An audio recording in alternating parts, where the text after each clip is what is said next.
বাংলাদেশের দুর্যোগপ্রবণ এলাকায় অতিরিক্ত বৃষ্টি এবং বন্যার কারণে সবুজ ঘাসের স্বল্পতা থাকে। তাই দুই ফসলের মাঝে গবাদি প্রাণীর খাবারের ঘাটতি পূরণের জন্য ডাল জাতীয় শস্য চাষ করে তা থেকে ডালের খড় বা হে তৈরি করে এই সময়ের খাদ্য সংকট মোকাবেলা করা সম্ভব।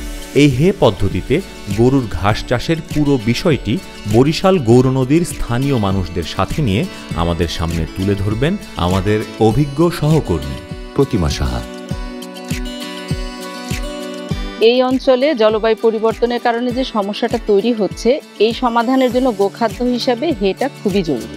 ডাল জাতীয় শস্য থেকে যে গাছ শুকিয়ে সংগ্রহ করা হয়, এটাই হচ্ছে হে।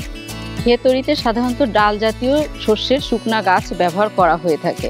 অবশ্যই ফল এবং ফুল আসার পরে আধা কাঁচা অবস্থায় যে গাছটা থাকবে সেইটা আমরা ব্যবহার করব। এতে প্রোটিনের মাত্রা বেশি পরিমাণে থাকবে।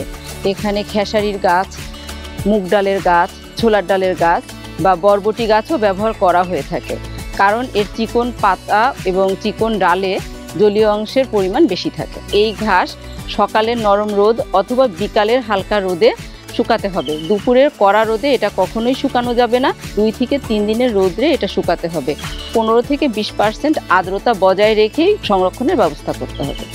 হে বিভিন্নভাবেই সংরক্ষণ করা যায়। পালা বা স্তূপ করে সংরক্ষণ করা যায়, বোঝা বেঁধে সংরক্ষণ করা যায়, বস্তা বা ব্যাগে সংরক্ষণ করা যায়। হে ব্যবহারের বেশ কিছু উপকারিতা আছে, যেমন গোখাদ্য হিসেবে খুব সহজেই ব্যবহার করা যায়, খুব সহজে প্রোটিনের চাহিদা পূরণ করে। এর সংরক্ষণ পদ্ধতি এবং চাষ পদ্ধতিও খুব সহজ। এছাড়াও এর অভিযোজন ক্ষমতা বেশি হওয়ার কারণে জলবায়ু পরিবর্তনজনিত এলাকাগুলোতে চাষ করাও খুব সহজ। হে গবাদি প্রাণীর বৃদ্ধি সাধনে খুবই সহায়তা করে।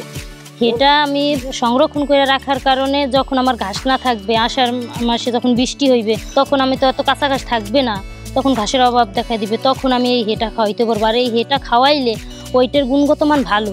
যেমন ষাঁড় গরুর ক্ষেত্রে এটা মোটা তাজা হয়, বকনা গরুর ক্ষেত্রে এটা দুধ বেশি দেয়।